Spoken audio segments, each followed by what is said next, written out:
किस रूप में प्रयोग हुआ है? क्या प्रश्न है? अजंता में परिप्रेक्ष्य का किस रूप में प्रयोग हुआ है? वास्तविक, व्यवहारिक, काल्पनिक और इनमें से कोई नहीं। तो दोस्तों, अजंता में परिप्रेक्ष्य का काल्पनिक रूप में प्रयोग हुआ है। अगला प्रश्न है, बादामी की गुफा किस राज्य में स्थित है? क्या प्रश्न है? बादामी की गुफा किस राज्य में स्थित है? कर्नाटक, महाराष्ट्र, बिहार और मध्य प्रदेश। तो बादामी की जो गुफाएं हैं वो कर्नाटक में स्थित है। कहां स्थित है? कर्नाटक में। अगला प्रश्न है, रविन्द्रनाथ टैगोर के चित्रों की प्रथम प्रदर्शनी 1930 में कहां हुई? प्रश्न है, रविन्द्रनाथ टैगोर के चित्रों की प्रथम प्रदर्शनी 1930 में कहां हुई? पेरिस, मुंबई, जापान और उत्तर प्रदेश। तो रविन्द्रनाथ टैगोर के चित्रों की प्रथम प्रदर्शनी जो 1930 में हुई थी वो पेरिस में हुई। अगला प्रश्न है, एलोरा किस राज्य में स्थित है? क्या प्रश्न है? एलोरा किस राज्य में स्थित है? मध्य प्रदेश, महाराष्ट्र, गुजरात और उत्तर प्रदेश। तो एलोरा जो है वो महाराष्ट्र में स्थित है।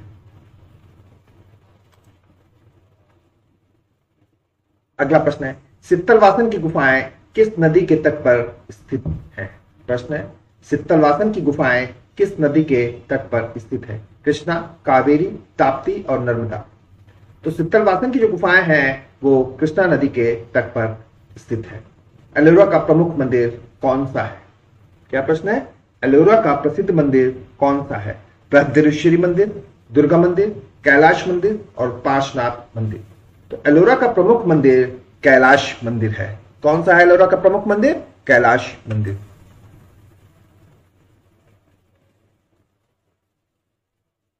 बाघ गुफा में रंग महल किस नंबर की गुफा है? प्रश्न है, बाघ गुफा में रंग महल किस नंबर की गुफा है? चौथी, तीसरी, पांचवी और पहली। तो बाघ में रंग महल जो है वो चौथी नंबर की गुफा में है।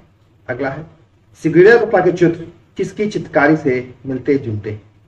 प्रश्न है, सिगिरिया गुफा के चित्र किसकी चित्रकारी से मिलते जुलते हैं? बाघ, बादामी, अजंता और एलोरा। तो सिगिरिया गुफा के जो चित्र हैं वो अजंता से मिलते जुलते हैं। किससे मिलते जुलते हैं? अजंता से। अगला प्रश्न है, बाघ में कुल कितनी गुफाएं हैं? 9, 34, 29 और 6। तो बताइए बाघ में कुल कितनी गुफाएं हैं? तो बाघ में जो गुफाओं की संख्या है वो 9। अगला प्रश्न है, अजंता का श्रेष्ठ कार्य किस काल में हुआ?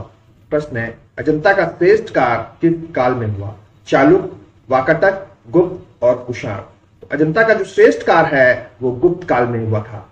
और अजंता का सर्वाधिक कार्य किसमें हुआ? तो वो वाकाटक में हुआ था। यहां पूछा है अजंता का श्रेष्ठ कार्य, तो वो गुप्त काल में हुआ। अगला है, अमृता शेरगिल ने अपना स्टूडियो कहां बनाया? प्रश्न है, अमृता शेरगिल ने अपना स्टूडियो कहां बनाया? न्यूयॉर्क, कनाडा, शिमला और मुंबई। तो अमृता शेरगिल ने अपना स्टूडियो शिमला में बनाया था। अगला है, किस प्रसिद्ध चित्रकार ने हिमालय चित्रित किया? प्रश्न है, किस प्रसिद्ध चित्रकार ने हिमालय चित्रित किया? सतीश गुजराल ने, सूजा ने, बेंद्रे ने और निकोलस रोरिक ने। तो इनमें से निकोलस रोरिक ने हिमालय चित्रित किया था। अगला प्रश्न है, दीन-ए इलाही की स्थापना किसने की या दीन-ए इलाही धर्म किसने चलाया? अकबर, जहांगीर, बाबर और हुमायूं। तो दीन-ए इलाही जो धर्म था वो अकबर द्वारा चलाया गया। अगला प्रश्न है, भीमबेटका की गुफाएं कहां स्थित हैं? प्रश्न है, भीमबेटका की गुफाएं कहां स्थित हैं? राजस्थान, मध्य प्रदेश, बिहार और उत्तर प्रदेश। तो भीमबेटका की जो गुफाएं हैं वो मध्य प्रदेश में स्थित है। होशंगाबाद किस नदी के तट पर स्थित है? क्या प्रश्न है?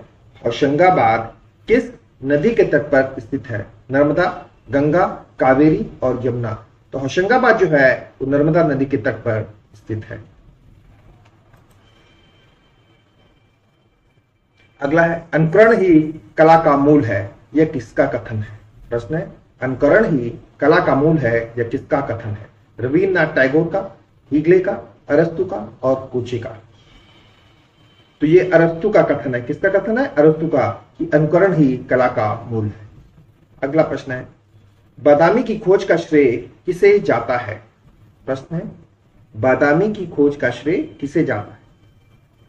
फील्ड को, अलेक्जेंडर को, स्टेला क्रैमब्रिज को और मिस्टर मूरे को। तो बादामी की खोज का श्रेय स्टेला क्रैमब्रिज को जाता है। अगला है, सिगिलिया गुफा के चित्र किस चित्रकारी से मिलते जुलते हैं? तो सिगिलिया गुफा के जो चित्र हैं वो अजंता की चित्रकारी से मिलते जुलते हैं। कहां के चित्र से मिलते हैं सिगिलिया के चित्र? अजंता की चित्रकारी से। अगला प्रश्न है, अजंता की वह कौन सी गुफा है जिसमें आज भी चित्र मिलते हैं? प्रश्न है, अजंता की वह कौन सी गुफा है जिसमें आज भी चित्र मिलते हैं? 1, 3, 8, 5, 6, 2, 7, 8, 11, 6, 19, 20, सी 1, 2, 9, 10, 16, 17, 6 और डी 20, 25, 23, 13, 18। तो अजंता की 1, 2, 9, 10 और 16, 17, 6 में आज भी चित्र मिलते हैं। अगला प्रश्न है, अजंता की किस गुफा में मरणोन्मुखी राजकुमारी चित्रित है? प्रश्न है, अजंता की किस गुफा में मरणोन्मुखी राजकुमारी चित्रित है? 17 नंबर में, 16 में, 9 में और 2 में। तो अजंता की गुफा नंबर 16 में मरणोन्मुखी राजकुमारी चित्रित है। अगला है, चित्र लक्षण की रचना किसके द्वारा की गई? क्या प्रश्न है, चित्र लक्षण की रचना किसके द्वारा की गई? भरत मुनि, कौटिल्य, नग्नजीत और वात्स्यायन। तो चित्र लक्षण की जो रचना की गई वो नग्नजीत के द्वारा की गई।